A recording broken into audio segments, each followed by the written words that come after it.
I'm Annie Haas. I'm the program co-lead for Incubate Energy Labs here at EPRI. We've been around now for going on our third year. In fact, we're launching our 2022 cohort today, so really excited about that. And really excited to bring this team back together to talk about this awesome project that was run last year, really looking at fault detection and hard to see areas using artificial intelligence and the Eneryield technology. So in conjunction with the New York Power Authority and Eneryield and our AI at EPRI initiative, we ran this project last year. It's really a good one, and look forward to getting started here. Just a quick note, feel free to use the chat to ask questions, or just pipe in, raise your hand. We want to make these really interactive. And yeah, so I guess with that, I turn it over to who's kicking off from the Eneryield team here. It will be me. Yeah. Okay, Ibram, kick it over to Ibram. Johan will start, but we will let everyone chime in later. Come in later. Exactly. But yeah, I will go ahead and share my screen then.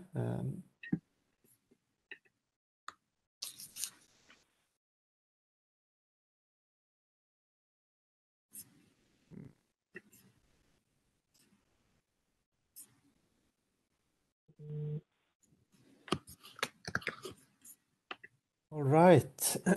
Maybe this is working and moving around. Yes. Great. That's great. All right then. So hello everybody. My name is Johan Rådemar. I'm a co-founder of the startup company Eneryield, and we are an academic spin-out from Chalmers University of Technology in Gothenburg, Sweden. And we are working with machine learning-based analytics of power grids. And today we will present our machine learning-based analysis solution that could be utilized as an add-on to existing metering setup as a way of enabling grid operators to be more proactive in their everyday work. So this is how we review the agenda for this here presentation. We will just introduce Eneryield real briefly, go into our machine learning analysis and solution, and of course share the use case, the work we did with NIPA and EPRI last year. So some background first here. As I mentioned, Eneryield is an academic spin-out from Chalmers University of Technology, and the technology relies on close to a decade of research within the field of power system and AI conducted by the founders of Eneryield. And I mean, the company was formed as an initiative to bridge between academia and the market, and this was done in 2019. But before going into the solution and the remaining presentation, I thought it was a good idea to quickly introduce the Eneryield team. And the total team here consists of 5 people. And it's me, Johan, who is leading the business development. But on the tech team, we have Carl, Ebrahim, Victor, Gusal, and Fredrik as well. And with me on the call here is also Ebrahim. So yeah, do you want to introduce yourself briefly, Ebrahim? Sure thing. My name is Ebrahim Baluchi, and I'm co-founder of Eneryield. I am responsible for technical development at Eneryield, and my research background is using machine learning and AI in order to analyze big data in electric power systems and also optimize energy flow in the conversion units. That's me. Thank you. And you will come in a little bit later during this presentation to to talk more about the use case foremost, but also partly on the analytics side. But anyway, let's proceed here. So at Eneryield, we provide a prediction of incipient fault analysis, meaning we utilize historical voltage and current data captured as waveform and RMS in an effort to predict future faults. And so to say, tag-along analysis to this are event classification, root cause analysis, and also location identification, which in essence lays the foundation for accurate forecasting, but to also provide valuable insights in themselves. Here is an overview in an effort to explain on a high level how the forecasting of future fault works. So as I mentioned, basically we use waveforms of event data, and using machine learning we have managed to identify sequences in the data that indicate that a severe fault will happen to a certain probability. And to exemplify, parameters triggering the alarm are, for example, event type and time interval, how they occur. As shown here in the example, if a specific fault starts to happen more frequently than usual, this could be an indication that a severe cable fault will happen in a short time. So by generating an alarm before a severe fault happens, the user is given the necessary time to try to avoid a fault, or in the worst case, then at least be aware of and prepare for it. I move along here. So as mentioned, accurate classification of events and root cause analysis of individual disturbances is what lays the foundation of the prediction. And in this slide, we address the approach for such. So here we have a specific disturbance X, and in the first step, it is classified as a voltage dip. Then when doing the root cause analysis, the voltage dip is traced to be due to a cable fault. And this is, of course, completely automatic. So apart from classification and root cause analysis and fault forecasting, we also provide localization of faults analysis. Often it is very relevant to understand where a fault has happened or will happen. A better, more proactive overview here will contribute to a more stable grid where outages occur less frequently and for a shorter time period. Depending to some extent, of course, how well equipped the grid is with measurements, but most often it's a difficult task to pinpoint exactly where something has or will happen. And on this slide, I will let my colleague Ibrahim elaborate a little bit further. Sure thing. Usually, one of the big questions that we usually get is that how we do such analysis. For example, here you see a part of the grid, the topology of the grid, that 3PQ monitoring device has installed in the transformer substation. Here the focus is the forecasting the cable faults on the distribution part of the grid, and there are a lot of cables. So what we do is basically carry on the similar approach to a little bit similar to the transmission. And what we do there is to find the root cause, why this fault is happening, how it's happening, and then pinpoint the direction of the fault. For example, first we say that this faults or consecutive faults are coming from the transmission side, or it's then the distribution part. And then the way that we do that is we look to the various features, including but not limited to, for example, impedance, harmonic content of the events that has been captured. By looking into those features, we can say that, for example, roughly where the fault is about to happen. So, but this is the case that we only have information from power quality monitoring device. If we get access to the data from relay, this relay data, this is gonna be even more precise on which cable and which almost distance the fault will occur, roughly.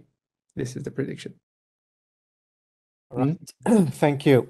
I proceed here. What we bring to the table, complementary to the existing measurement setup, is a machine learning based analysis module, which first of all, in an automated way, can give more in-depth knowledge of a specific event. By clicking on an individual event, it is possible to get more insights about it. And in this example that we see on the screen now, we see that we see the waveform, and that this specific event is a cable fault that is due to short circuit. But maybe more importantly, the software can, by using historical events, forecast future faults. And on the right side of the software, we have hourly and daily notifications. And this prediction horizon could be even longer than that. But warning for a severe fault to happen at a specific location to a certain probability. And the notification then appears when the probability has reached a certain level. And the probability for something to occur is continuously updated as more data is gathered. And also shown in the gray list underneath the yellow box there, the forecasting also includes other less urgent prediction functionalities, such as forecasting for minor disturbances and number of events to happen in a specific time frame. So anyway, the belief is that the warning generated could help the user to avoid a fault, and therefore imply reduced downtime, and thus contribute to a more stable, secure, and reliable system, including prolonged life length of various assets and equipment. So our module is compatible with the existing measurement device and data platforms, and we do not add any external sensors. And the whole idea is to maximize the value from already made investments in infrastructure. And in previous work, our module has used data from PQ meters and relay, and both waveforms and RMS could be leveraged. To receive and deliver data, an API could be used, but depending on the customer preference on the security aspect, it could also be some kind of built-in solution on the utility side. So to summarize, we see that Eneryield could strengthen existing setup by introducing predictive functionalities capable of generating alarms hours, days, weeks before a severe fault happens, and provide deeper insights of a specific fault to understand what the root cause was, and also approximately where it happened. And we see that this could contribute to improved SIDI and SIFI, and thereby in general more stable and reliable grid. So that was a little bit about the our solution and our analytics on a high level. And now we will go in to talk more about the use case that we did together with Nightband and EPRI last year. And that will be done by my colleague Ibrahim. But first we will let Alan talk a little bit about the project background from NIPA's perspective.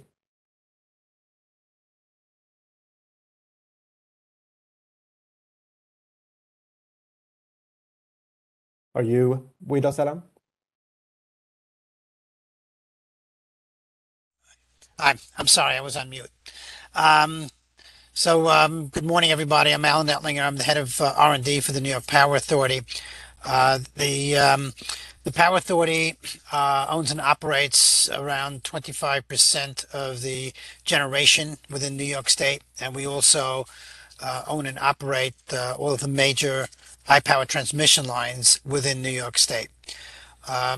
One of the pain points that we've had over the years has been transmission between Long Island, as you can see in orange, and we'll call it the mainland or the rest of New York State. To supply electricity to the Long Island in 1980s, a transmission line, actually two transmission lines were built between Long Island and Westchester County, which is in orange, slightly to the above and left of the orange Long Island. There are two transmission lines. One is owned and operated by Con Edison, and one is owned and operated by the New York Power Authority. It's appropriately named Y49 and Y50. Shows you something about the intuitive nature of the people of New York State. We've had a number of significant losses in that transmission line, caused by everything from ship anchors as the ships pass through Long Island Sound, which is that blue area between Westchester County and Long Island. And we've also had issues with other events, whether it's transformer issues, transformers on each side of the cable, or mechanical bending of the cable. The cable is an underwater underground cable that actually lies on the bed of Long Island Sound. There are two transit points on each side where the cable comes up on land. In Long Island, there's a East Garden City transmission station, and there's also one in Westchester County. The cable is 26 miles. I believe about 20 plus miles are underwater, and the balance is above ground. The cable, as I said, was installed in the 1980s. The Y49 cable is a 345 kV line, and as I said, there's been numerous faults of that line over the last 40 years or so. So, as part of Incubate Energy, about a year and a half or two ago, we were aware of Eneryield and the work they're doing in the AI arena. And what we were hoping to do is use a AI solution to enable us to predict faults in the cable. This way we would be able to either take remediation action, or other actions that would enable us to prevent the fault. And if nothing else, if we couldn't prevent the fault, at least take contingency actions by providing alternate energy to the sound. The cables, our cable, and also the Con Edison cable, which has experienced some similar faults, supports the resiliency of the New York and NYPA grid. So what we did is we collected some data. We provided data to Eneryield. We provided also a blind data set to demonstrate whether the algorithms that Eneryield had developed would be successful, which means that we gave them blind data and asked them to be able to predict whether a fault had or had not occurred. Again, the sensitivity of this line is such that we really need to do this on an ongoing basis. Need to know well in advance and continuously whether there are any issues upcoming on that cable. We did have a number of issues with cable, PMU data, and so forth, but the volume of data that's collected remains a challenge. But as the last bullet says, it may not be important until the time that you actually need it. And so with that, I'll turn it back over to Eneryield to discuss a little bit about the use case. Thanks a lot. Thanks, And Alan. yeah, Ebrahim, I guess You just let me know when to change slide, right? Yes, exactly. Go ahead.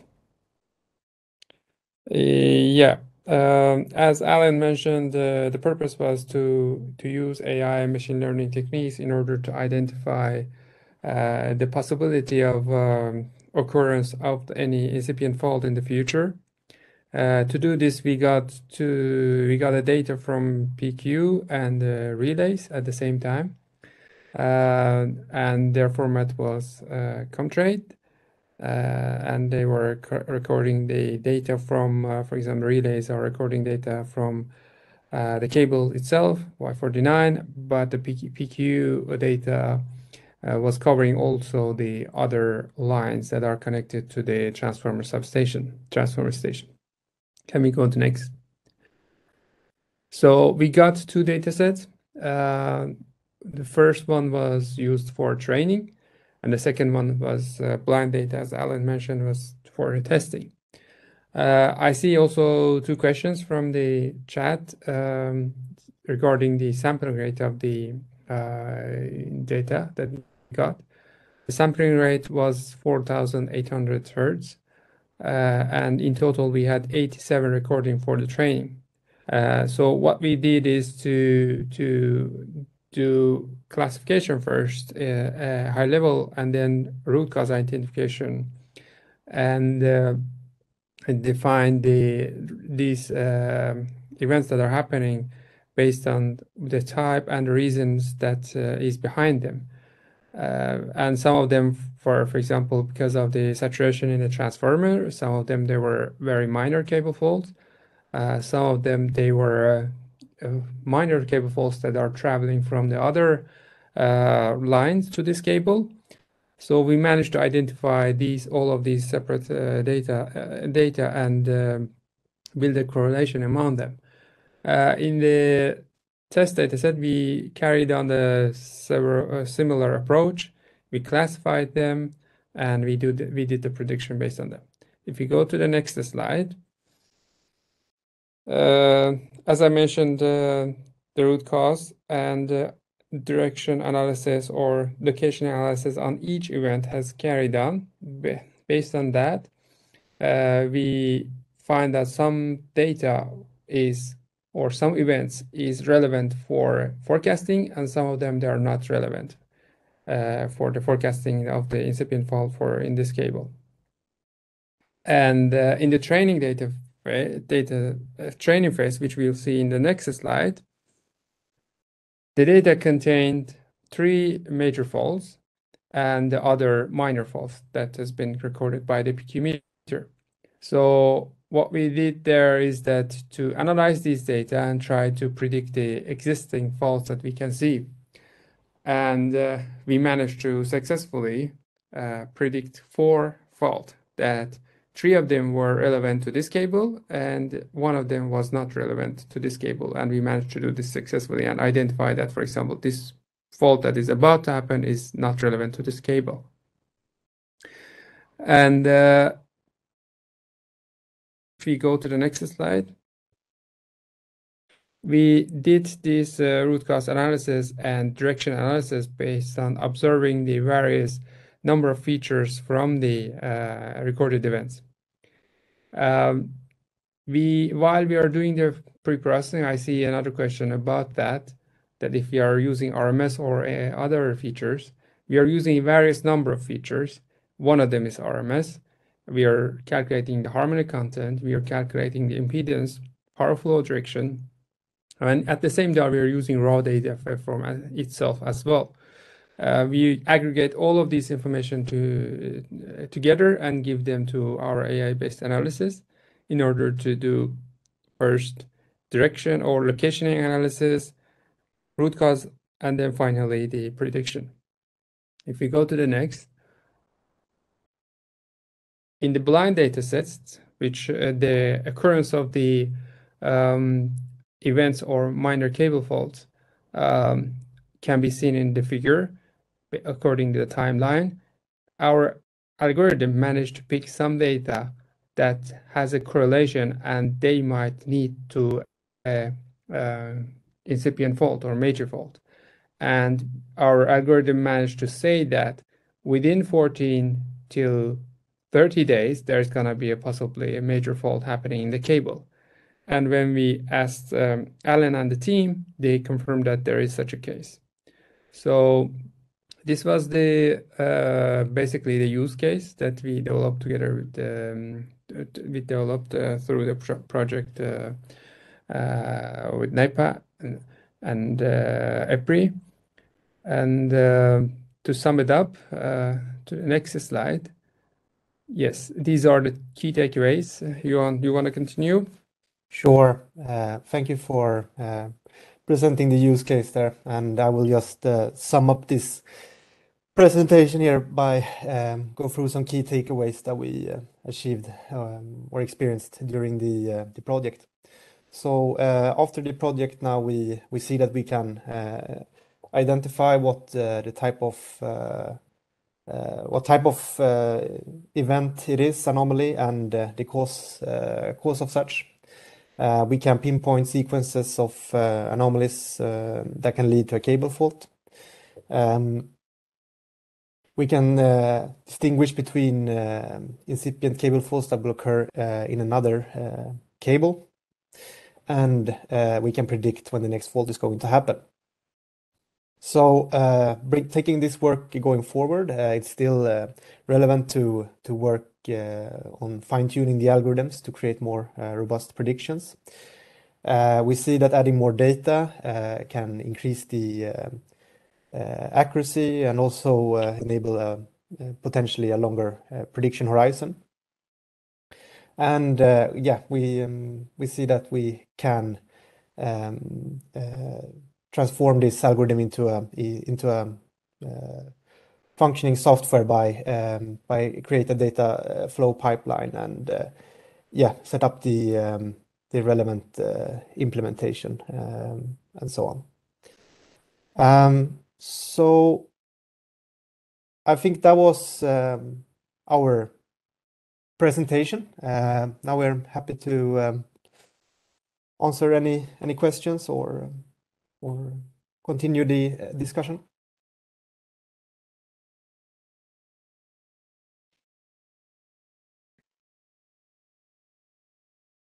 Free to take yourself off mute by going to participants and right-clicking your name, or along the bottom you can use the toggle button, mute, unmute. There is another question in the chat. Thank you for sharing sampling rating of PQ 4800 Hertz, 60 Hertz, 80 sample cycle. The reason I ask is to compare our PQ meter sampling rate configuration setting. I can elaborate more on that, is that this sampling rate that you see here, 80 sample per cycle, is not the mandation that it has to be minimum 80 sample. It can be less than that too. So the reason that we are, for example, calculating a various number of features from the data so that it can be robust to various number of samples, for example, or the data specification. For example, we are using RMS at the same time other features. So if in case we don't have a high sampling rate, the algorithm can be trained on the low sampling rate too. So so it can pinpoint some at least results based on observed data.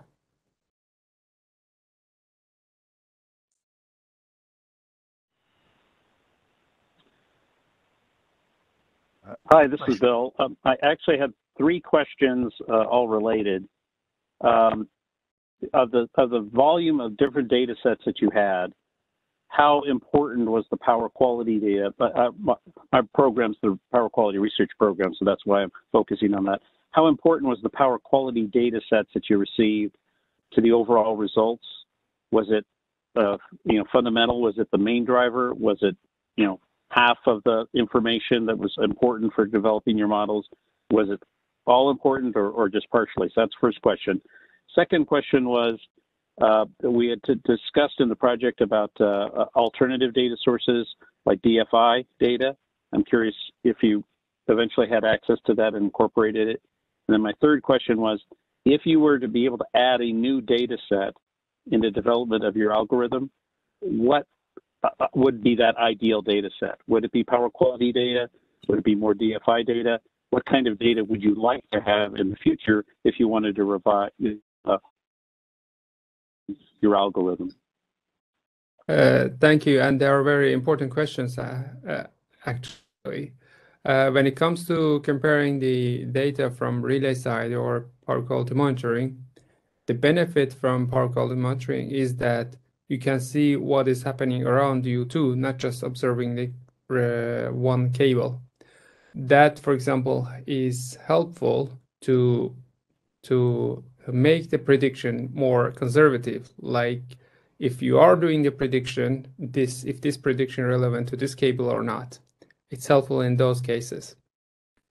Plus, the sampling rate in the PEQ data is higher compared to the relay data usually, which gives you more maneuverability on analysis chains that you develop on the data, for example, and the accuracy, of course, accuracy of the features that you're extracting from the data.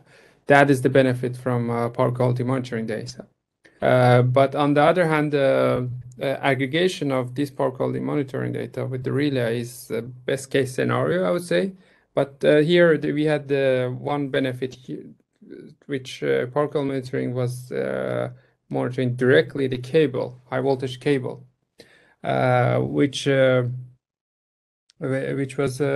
was good in the sense that we had the monitoring of the cable with high sampling rate. In the future, if I, for example, for dream case scenario would be like this, that for example, you can have a continuous data monitoring from the cable, reducing the thresholds of the, or increasing the sensitivity of the recording, for example, to see even minor, very smaller anomalies that are happening. At this time, the existing PQ monitors or relays, they are sensitive to anomalies that, for example, the nominal voltage value is above 110% or lower than 90% of the voltage. So as a machine learning engineer, I would love to see more data, of course, even detailed data, which like there are some anomalies happening that that when you look to the data by naked eye, probably you can't see it, but there are very possibly hidden information there that you can't see. So I would like to have such recordings as well. If there is no such a recording, for example, you can have like at least snapshots of what's going on in the grid every now and then. So that is also can be helpful in the future. So the more data is better, but of course, if you have less data, you're gonna come up with the different solutions, creating conservative AI, and try to be more explainable and transparent on the prediction results. Like why you are managing to do such a prediction. For example, we are working on such a thing that when you're extracting the sequences of events and you're saying that based on these events, there's gonna be an incipient fault, to look to each individual event saying that, okay, in this event, the impedance level or admittance level is changed to this about this threshold. In the second, the harmonic content was about this this level, and that's why it's leading to a incipient fault. And this is a repeatable pattern in the previous faults. So these were answers on top of my head. I hope that I didn't miss the questions. Any questions? No, not thank you. That was very helpful.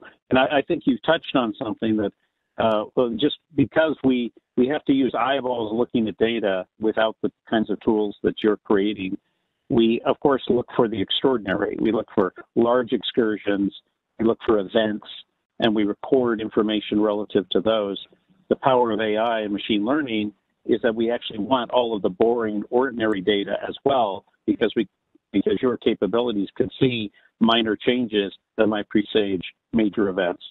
So I think it's a real paradigm shift in many respects for the kind of data we'd look for in the future to inform AI and machine learning based tools like yours. So thank you. You're welcome. One thing that also, for example, I can add to your explanation is that usually these minor cable faults, when they are happening, it's like a power flow from the cable towards the ground, and but very, very small. And usually the frequency of these minor current flow to the ground is that they are in the same probably frequency of the nominal frequency of the system, but in a very low amplitude, which creates a specific signature on the recorded data that we are extracting those signatures. And sometimes they can be very low level, as you mentioned also, and it's nice to see them as well.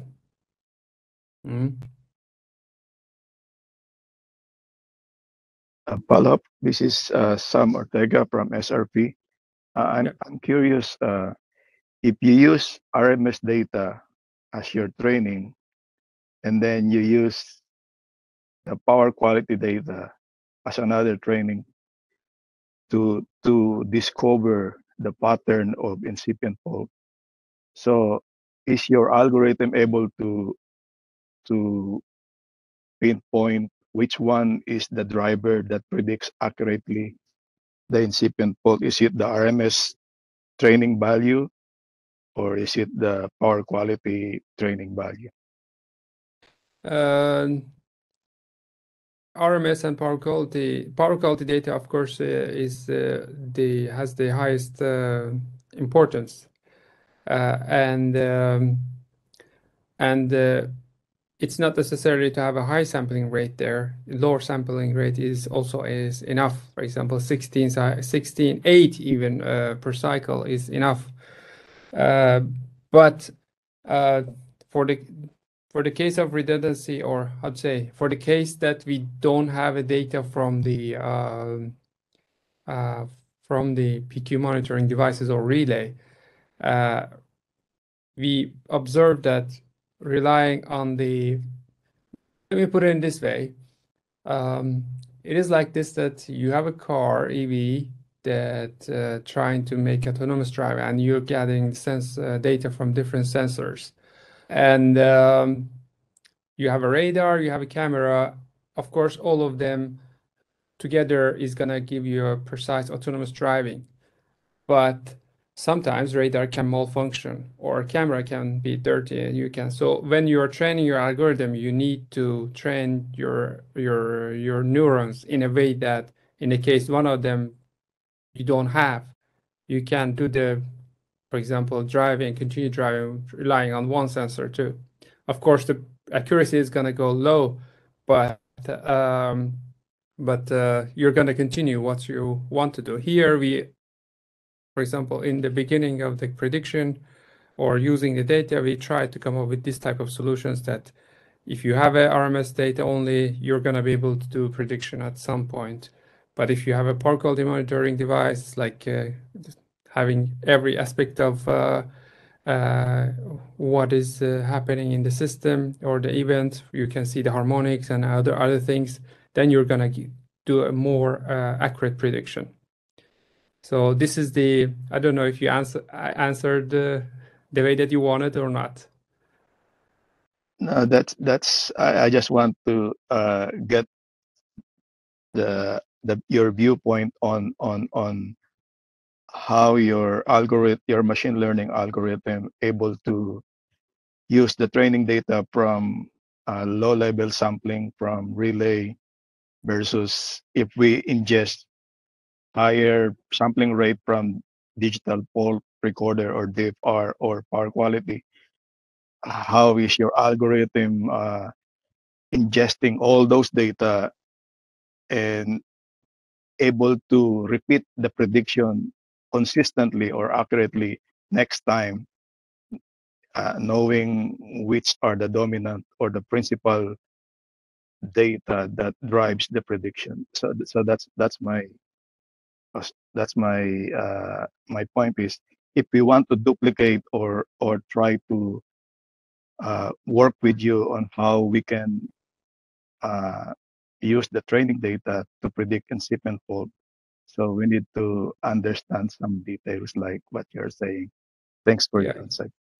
Yeah, for example, one thing that I can add is that in the training phase, on purpose, for example, I remove the input data, for example, one by one on purpose. Like in one training, I remove the PQ data. In one training, I remove the RMS values.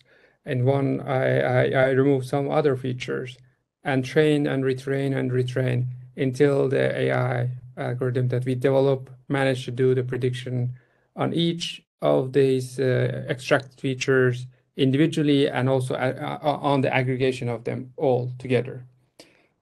PQ monitoring data is or relay data helps us to do a more robust prediction or more accurate prediction rather than feeding only RMS. But it can do at some point. And once again, I should mention that we make our prediction algorithm very conservative. We rather to miss a prediction than doing a wrong prediction.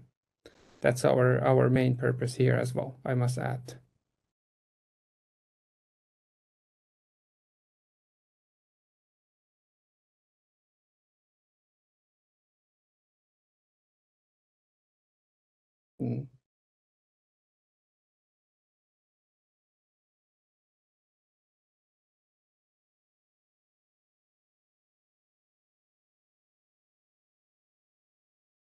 The other questions or thoughts? Sorry.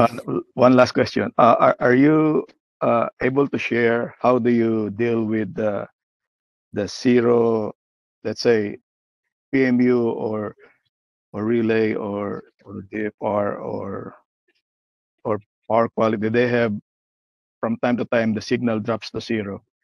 So how does your algorithm handle those outlier where it drops to zero value? You mean not reading correctly the data? Yes, because from time to time the signal lost, so the voltage reading will be zero. Yeah, it's not just that. It's also there are some other stuff. For example, some person in the grid intentionally shut down some part of the grid. That's also can appear as a like some sort of fault in the system, even though that someone else has done somewhere else. But luckily, these type of, for example, not reading the data or some intentional faults, they have some different signature. So in the classification part, we separate them away and put them aside. And those are not relevant data for us for doing the prediction. And that is the main role of the classification part, to remove the irrelevant data that is coming from somewhere else and also dirty data, basically. Unclean data.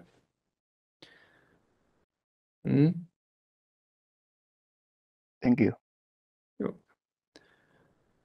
There is for example, a simple solution to that too, that you can look to the relay operation status over there, that you can extract them as Excel file. If you have a relay, then you can also be sure that, okay, this fault that is happening in the history, is it misreading data or not?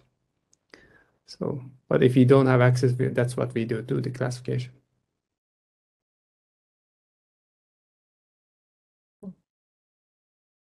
So you're using the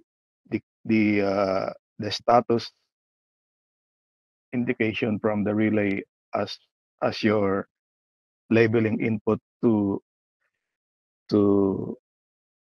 classify that the voltage signature is really a fault or not. If those information is available, of course it's gonna make the first chain of analysis classification part for separating the relevant data easier for us. But if it's not, then of course we're going to run our classification. So these are, over time, when we are dealing with the various number of issues and we seeing different kind of data from different utilities, we are trying to come up with different solutions for each utility, basically. Sometimes we get access to those information, sometimes we don't. So Yeah, can just add to that we are good at working with the existing circumstances, can say. So we have done it differently from different, depending on what the setup looks like and what's available and what is not. So